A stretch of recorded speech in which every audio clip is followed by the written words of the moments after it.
कक्षा 9वीं हम यहाँ अध्याय 11 गुरुत्वाकर्षण पढ़ रहे हैं। अब सबसे पहली बात, ये टर्म गुरुत्वाकर्षण क्या होता है इसको समझ लीजिए। गुरुत्व प्लस आकर्षण, आकर्षण का मतलब होता है खींचना, है ना।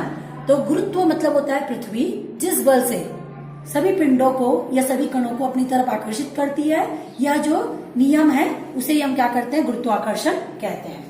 अब गुरुत्वाकर्षण को समझने के लिए हम कुछ क्रियाकलाप भी कर सकते हैं, जैसे कि यदि आप एक रस्सी ले और उसमें एक पत्थर बांधे और उसको तेजी के साथ घुमाए, रस्सी टूट जाती है तो ये पत्थर दूरी पर जा करके फेंकाता है।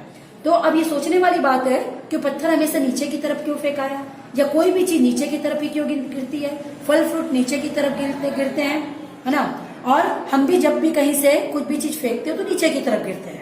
तो ये सब प्रश्नों के जवाब यही है कि पृथ्वी तमाम चीजों को अपनी तरफ खींच रही है, और खींचने के कारण ही सभी चीजें क्या होती है, पृथ्वी की तरफ ही आते हैं।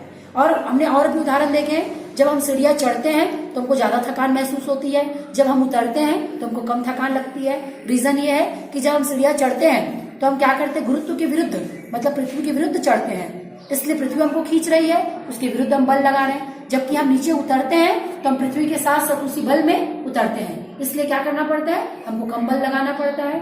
तो इस तरह से इससे सब चीजों से क्या सिद्ध होता है, इन सब से यही सिद्ध हुआ कि पृथ्वी क्या कर रही है, सभी पिंडों को कणों को अपनी तरफ आकर्षित कर रही है। परंतु यह जो गुरुत्वाकर्षण की बात है, हम आज हमारे पास में नियम कानून बने हुए हैं, परंतु सबसे शुरू में इसको ये नियम हमें नहीं पता था कि पृथ्वी सबको आकर्षित कर रही है। उस समय कोपरनिकस ने सबसे पहली बात अपनी बताई थी। उन्होंने कहा था 9 ग्रह में सूर्य केंद्र में होता है और वह क्या करता है, हर एक पिंड को अपनी तरफ आकर्षित करता है। आगे चल करके कोपरनिकस के बाद में केपलर ने अपना नियम दिया। उन्होंने कहा कि सूर्य केंद्र में है पर पृथ्वी भी क्या करती है, चंद्रमा को अपनी तरफ आकर्षित करती है।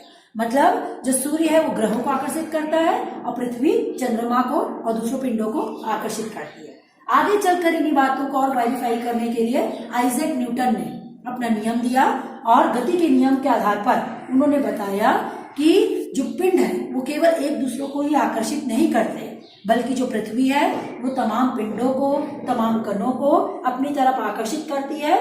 और उन्होंने फिर गुरुत्वाकर्षण का नियम दिया और ये बात प्रतिपादित थी। उन्हीं के नियम के बाद में गुरुत्वाकर्षण का सार्वत्रिक नियम दिया गया। ये सार्वत्रिक नियम ये बताता है कि जब दो पिंड जो कि M1 और M2 द्रव्यमान के हैं, उन दोनों को एक दूसरे के पास में रख दिया जाए तो वो पिंड एक दूसरे को आकर्षित करते हैं। आकर्षित करने के कारण वो एक दूसरे को खींचते हैं और दोनों के बीच में एक प्रकार का फोर्स अप्लाई हो जाता है जिसके कारण खींचते हैं। और यदि अब जो दोनों फोर्स खींच रहे हैं तो इनका जो खींचने का बिंदु है उनके द्रव्यमान पर निर्भर करता है। यदि आप इसके द्रव्यमान को बढ़ा देंगे तो जो जितना ज्यादा बड़ा होगा वो छोटी चीज को अपनी तरफ आकर्षित करेगा, है ना। और छोटा वाला क्या होगा, जिसका द्रव्यमान कम होगा वो आसानी से उसकी तरफ खींचा चला जाएगा। परंतु यदि दोनों इक्वल फोर्स के हैं, दोनों इक्वल द्रव्यमान के हैं, तो दोनों क्या करेंगे, समान फोर्स लगाएंगे और दोनों एक दूसरे को नहीं खींच पाएंगे और बराबर दूरी पर खड़े रहेंगे। ये सिद्धांत जिसमें नियम करता है, यही कारण है कि सूर्य केंद्र पर है और 9 ग्रह आसानी से उसके चक्कर लगा रहे हैं। नहीं तो क्या होते हैं, 9 ग्रह फेंका जाते हैं दूर, और उसी प्रकार चंद्रमा भी फेंका जाता, वो कभी भी पृथ्वी की परिक्रमा नहीं कर पाता। परंतु इक्वल फोर्स से दोनों एक दूसरे को क्या कर रहे हैं, खींच रहे हैं। अब इसी को समझने के लिए हम यहाँ पर देखते हैं F मतलब होता है फोर्स या बल, समानुपाती होता है M1 इंटू M2 के। M1 पहले पिंड का द्रव्यमान है, M2 दूसरे पिंड का द्रव्यमान है ना। तो F is directly proportional to, मतलब समानुपाती है M1 इंटू M2 का। ये दोनों पिंड है। ये आपका समीकरण 1 हो गया। समीकरण 2 कहता है आपका कि जो फोर्स है वो 1/r²। r² क्या है, दोनों के बीच की दूरी है। दूरी के वर्ग के विक्रमानुपाती होता है। वर्ग मतलब स्क्वायर और विक्रमानुपाती मतलब उल्टा।